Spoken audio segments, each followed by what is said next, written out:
Yeah, let's go, Brady. Talking about a very important, maybe also challenging topic about pain and death, and about. And last week you mentioned about the engine. Our heart is like an engine. Can you illustrate that? Yeah, there's a lot of different ways to look at what a human being is and what's important. And if we think about a car, like what's the most important part of a car? Well, we spend a lot of time in the seats. Seats are important. And then there's the tires on the ground. Those are real important. And, well, of course, an engine and brakes, got to go, got to stop.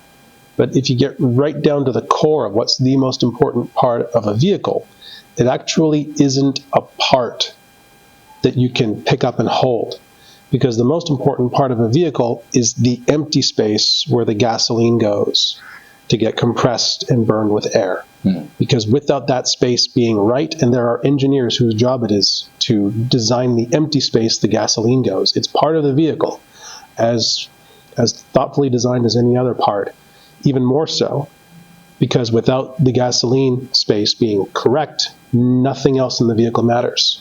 Because no one cares about what the seats are like on a car that doesn't go anywhere. So the most important part of a car is the empty space the gasoline goes. The most important part of us is the empty space in our heart where God goes. Because there's a God-shaped hole, and only God can satisfy it. Anything else that we try to use, other people, love for other things, if we try to use substances, food, sports, entertainment, nothing else fills that hole. Some things can kind of occupy it for a little while, but they're ultimately unfulfilling. And part of why seeking pleasure is counterproductive is because whatever we're seeking for pleasure will only temporarily satisfy this deep longing, this hole. It'll never actually succeed. And then what happens is we are left with the consequences of pleasure-seeking behavior and no longer the pleasure from the pleasure-seeking behavior because too much time has gone by. The consequences have built up, and the pleasure-seeking behavior doesn't bring the pleasure that it used to. And now we're just in a mess. So it's far better to seek the pain that you're willing to endure that has long-term payoffs and benefits. Like seeking God isn't necessarily easy. It's humbling. It's vulnerable. It's embarrassing to fully share with God all the parts of me that I don't even want to look at. I want to pretend they're not there. And I can't pretend they're not there if I'm sharing it with someone else, especially if I'm sharing it with God. But it's worth going through that discomfort and that pain, because the reward is then my God-shaped empty space is filled with God and the Holy Spirit. And there's nothing else like it. And it's real. And I wish it were possible to be telepathic and share with you the difference of my inside experience of myself when God is present versus when he wasn't present. And that's just something that each person gets to discover for themselves. And if you're feeling a calling on your heart to try, I want to encourage you to try, because this is something that is only ever experienced, and it's never handed from one person to another, but the testimony is handed from one person to another. And yes, and you mentioned this God-shaped hope, God-shaped emptiness is like the empty space in the engine. I think lots of our outward behaviors maybe have some root cause in this inner empty space. If we don't have God there, and if that part is dysfunctional, and we cannot fix that by merely doing some outward things. We need to find someone fix our engine, our inward empty space. That is God, and God is the only person can fix our dysfunctioning maybe engine. And I think that's a very beautiful illustration. And personally, I know, and I need God to touch that part, to open that part to God. It's not easy. It's humbling. But when I more frequently touch that part, when I more frequently review that part, gaze at that part, and review that to God, and God contact that part, and that makes me feel like, okay, that part is getting healthier. It's more like it's connected to the childlike part. Yeah, to review this to God, and God is revealed, is guiding us to see this, and let us see that, and then we show God, and God also see that, God also touch that, so we can becoming a healthier person. And also something that goes hand in hand with welcoming God into that space is he'll be very keenly aware, and he'll make you aware of whether or not there are things there that are in his way of coming fully into your life. Do you have a thing, especially in terms of idolatry? This is why idolatry is so important. Having something that you love so much, it gets in the way of loving God and letting God in. Like, I want to come into the empty space in your heart, but there's too much money there. Your love of money is too large. I can't fit in the way I need to. And God will make it clear, and people will feel like, why, I'm praying for God to come in. Why isn't he coming in? Because something else is in there. You've got to clear that out first. That delay, that incomplete presence of the Lord is a sign that, hey, there's something else in that space where God should be. It's on us to pray about it. God, show me what's in your way. Show me what I'm holding on to too tightly. Show me what I need to let go of. And he'll make it clear. Also, if you pray for the wisdom to recognize when he's showing you what needs to be let go of, that will help you be more aware in the moment that it's happening and you're being shown, like, oh, okay, yeah, I'm too wrapped up in my identity as a musician or as an athlete or as a businessman. I love being a businessman too much, and that's getting in the way of loving God. I love who I think I am more than the one who made me and whom I need. So there's all these different ways that we can get in the way of our own attempts to let God in. And part of it is that he wants our heart turned toward him. And he's not going to share our heart with things that are incompatible with him. Even things like wrath. If there's wrath in your heart for someone who's wronged you, if you have trouble letting go of grudges, ask God to help you let go of those grudges, because that can be part of what's holding him back. All those kinds of things.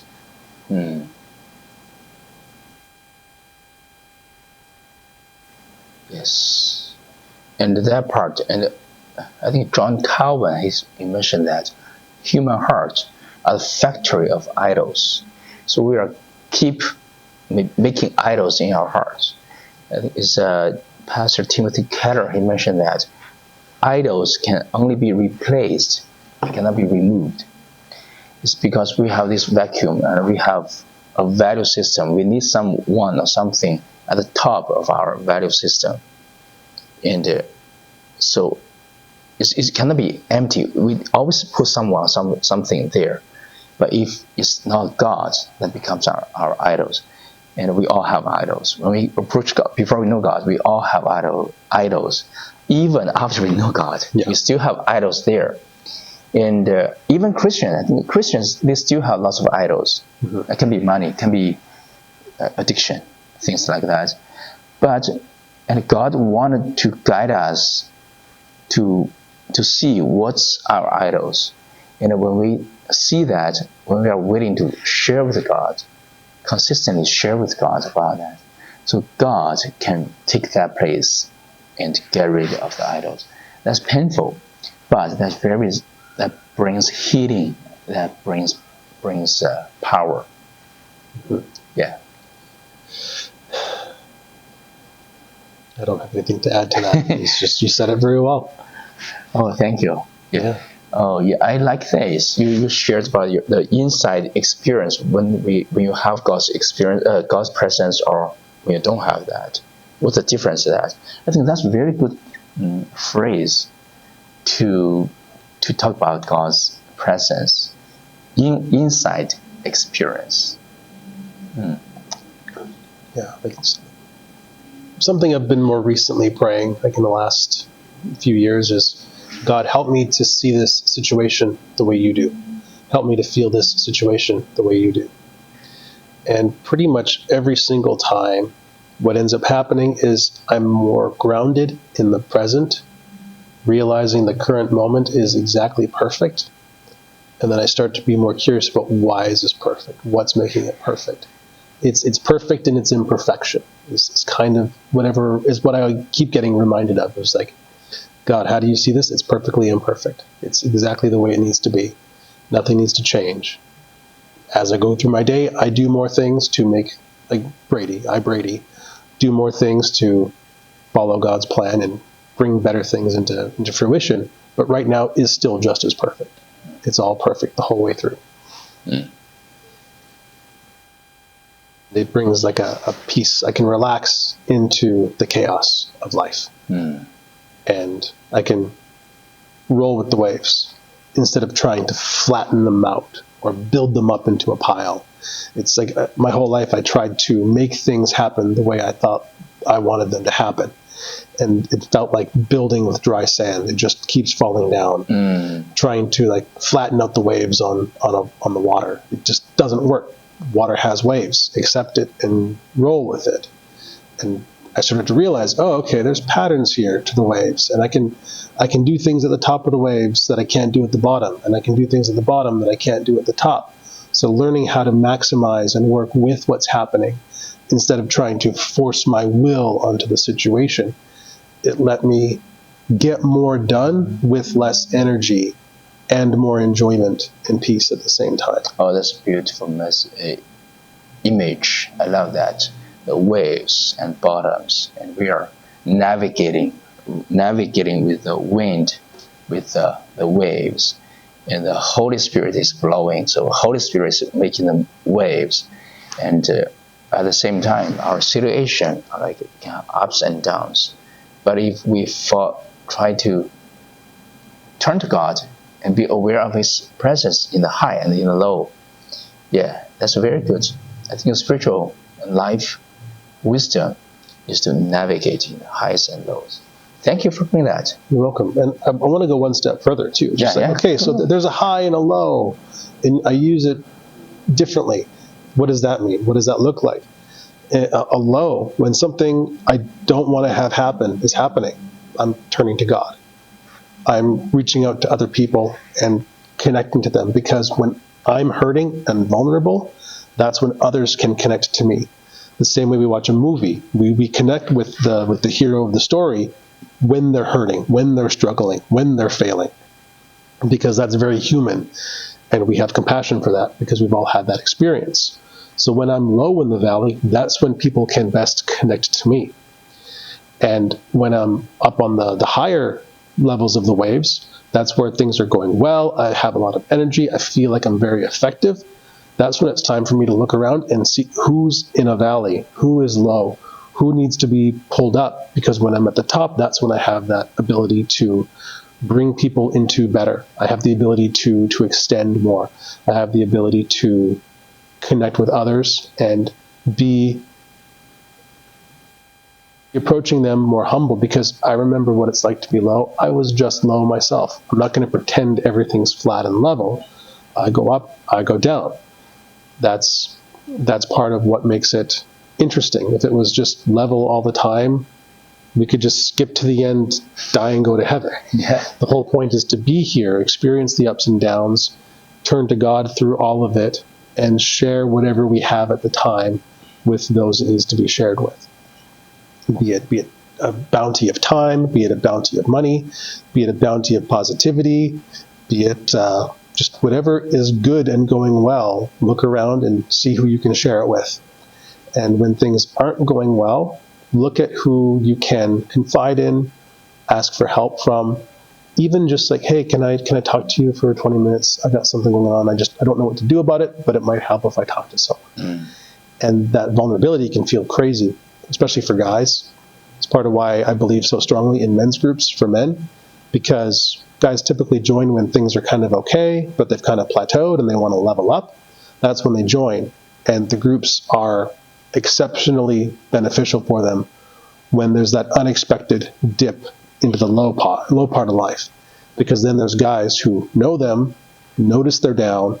They either notice that the guys are not showing up to meeting, or they're trying not to show up to meeting, or they're in meeting, but they're really quiet, really reserved. Obviously, they're going through something, and we can show them that they can lean in and extend when they are in that low, and that's when the bonding happens. And then when the guys later on, they have something good happening, we're able to share with them the positive feelings, and we're able to know just how much it means to them. Like, for example, if someone's coming up to you, they're a stranger, like, I just bought a car. Oh, hey, great, good for you. You just bought a car. It's just a purchase. But if that person was in men's group with that man, you would know, well, 6 months ago, he was completely bankrupt. He was in so much debt, he had no idea how he was going to resolve it. But he talked to one of the guys in the group who happened to be an accountant, helped him find out about these programs, got his debt forgiven, got this other part of the stuff, a payment plan. So now his credit's resolved enough, found an auto company that's able to work with him, and he's able to get a car. So now we know how much that car means to him. Yeah. It's not just that he has a car, it's how far he's come from feeling trapped under a pile of money that he didn't know how to handle, to now having a command and an ability to acquire things that make a meaningful difference in his life. He feels much more, it's not just I bought a car, it's I feel capable as a man to operate functionally for the first time in possibly years. That's what he's actually sharing when he says, I bought a car. And because we open up to each other in group, we're able to understand the full meaning of what's happened. And that's only possible if we're open through all the phases of the wave. Yeah.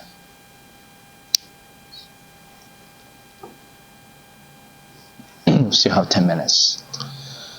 10 minutes. One of the ultimate lows is a loss of a loved one. Yeah. Death is a great bringer of pain. It reminds me of this one line I read somewhere where, like, death is the pain of love having nowhere to land. I have so much love for this person, but there's nowhere for it to go. It just falls, and it hurts that there's nowhere for it to go. And one of the great reliefs we have in God is knowing that this isn't the end. This is us human spirits having a physical human experience before we become what he's going to turn us into in eternity. And as much as it can hurt that people depart, we know they're not fully gone. The Bible talks about people that are dead being asleep or at rest. And he talks about this life as being essentially death, and we have to go into life. And that's what the death process is us letting go of this layer of reality and going into a different one, a better one. And it's like a training ground here for souls. So it's not it's a loss when the person leaves, but if they're saved, if they know God, this isn't their end. They're going to somewhere we're also going to. So it's a temporary departure from our company. It's not a full loss. And especially for just the horrible situation of a parent losing children, I can't imagine that pain. I don't want to try because it terrifies me to try to imagine it. But the one solace for me would be that my son isn't gone. It's just going to be a while. Yeah. And even saying that hurts. Yes. But I can also feel the comfort that's there at the same time. Yeah. A good thing is, even though sometimes it's very painful to lose our beloved ones, but generally, for lots of people, we have someone in love. We have someone in love, and they're present with us, because God doesn't want us to experience tremendous pains, and after tremendous pains, and God wants us to enjoy the beauty of life, and the relationship is a blessing from God. So we still have friends. We can still cultivate friends and family members to love and to enjoy. Yeah. And Brady, do you want to share something with if someone experienced this like tremendous challenge, just lost their beloved ones, do you want to share something, either after of your experience or after of your wisdom? Yeah, just like it's one of those low parts of the wave. When you're going through it, why go through it alone? Invite God in and try to connect with other people who are experiencing the same thing, because there's proof that what we're doing when we're interacting with each other is meaningful, because it hurts so much when we leave each other. It's like, if someone dies and I suffer for it, what was there was real. That's part of the proof. And it means that the other people that I still love, it's real too. And through talking to the other people who are hurting, we're able to connect to each other. We're able to learn more about all the different corners of each other's hearts. We're able to remind each other of the good that comes from life, and that this isn't an end. Like we will see that person again. And we're also able to invite in that, God, you know this is happening. This is going to work for your will. I'm really struggling. Please be with me. Yeah. Please help me. Please comfort me. Yeah. And at the same time as there's the physical pain of like just the act of crying and grieving, there's the emotional pain, there's the mental uncertainty. Perhaps this person is central to how your life was structured. And now without this person, you don't know what your life looks like now. Yeah. God does. Yeah. And there can be spiritual comfort, spiritual certainty that God has a plan for this. I just don't know it yet. There's different ways to have that spiritual relief and feel the Spirit come in, even while there's still tears flowing. God will be there as well. Yeah, there's a very major part in the Bible is Psalms, and many Psalms are about losing, about pain, and about lamentation. That word means pain. It means sad. And so the biblical authors, they know lots of pains, and they know turn to God and experience that with God together. One sermon I once heard is about Jesus.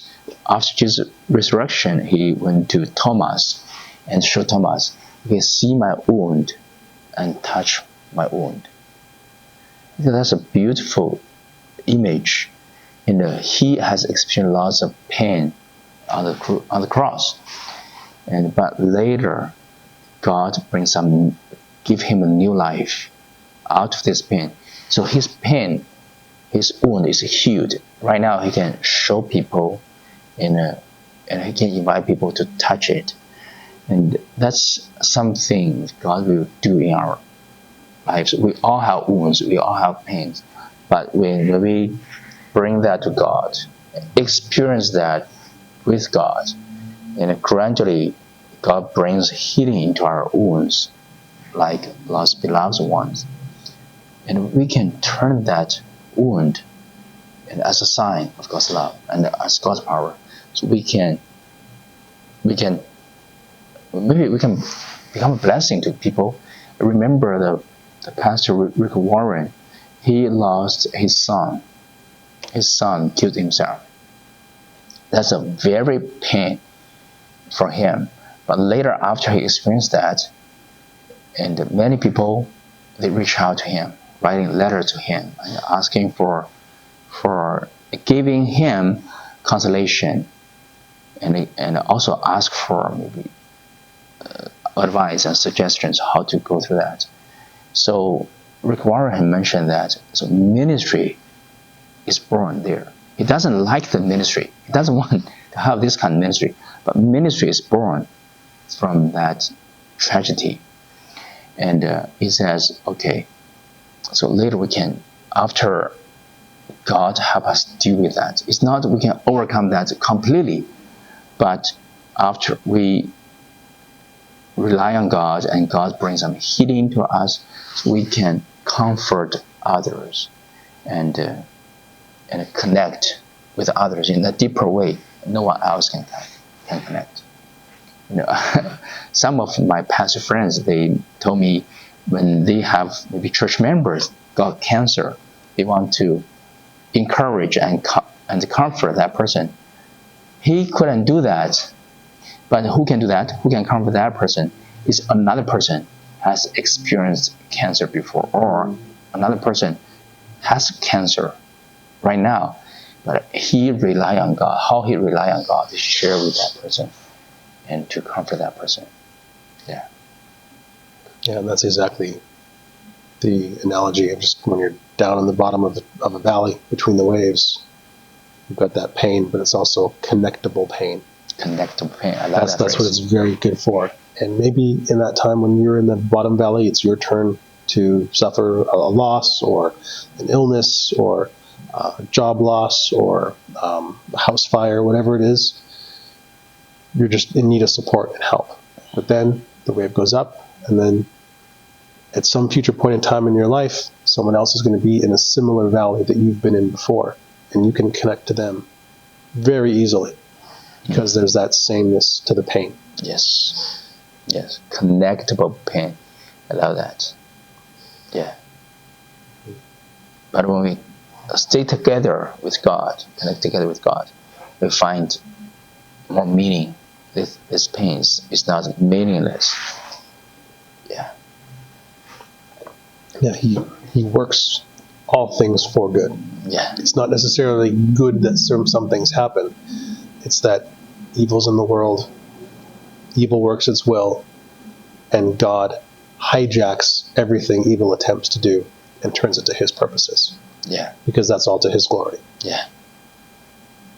And it's a concept, especially for someone who's in pain. Like, this hurts. How is this good? It's really hard. And that's part of where the habit of turning to God has helped, is because it helps me let that pain make me get closer to God, instead of letting it be a divide between, like, God, if you love me, you wouldn't let me suffer like this. What did he do for his son? He let his son suffer because that bought his son everything. Yeah. Yeah. There's purpose to the suffering. There's a reason, even if we don't know it now. And it's that trust. It's that childlike situation of, like, Daddy, it hurts. Yeah. I don't understand. At least be with me while it hurts. Yeah. The deeper the pain, longer the time, and the more the support we need to recover from that. I once heard a testimony. It's a pastor. He lost his son, and after that, he quit being a pastor, and he and his wife, they quit church. But after 7 years, they came back to church, and they said this: so God gives, and God takes away. So everything in life is grace. Yeah, but it's very hard to say that. But that's a reality. Everything in life is God's grace. So let's cherish what we have, the people we have, and also let's rejoice with those people who are rejoicing, and weeping with the people who are weeping. Yeah. Yeah. And for that pastor to go back out into the world, Yeah. fall away from God, meet lots of new people, and then for them to see him find his way back. Yeah. How many people followed him back that wouldn't have followed him otherwise? Yeah. It's one of those things of, like, God, why did you let that happen? Well, it needed to happen because otherwise these people wouldn't have been saved. Yeah. I led them to me through you. Yeah. Yeah. Thank you, Brady. Yeah, thank you, Peter. You're very welcome. Oh, good.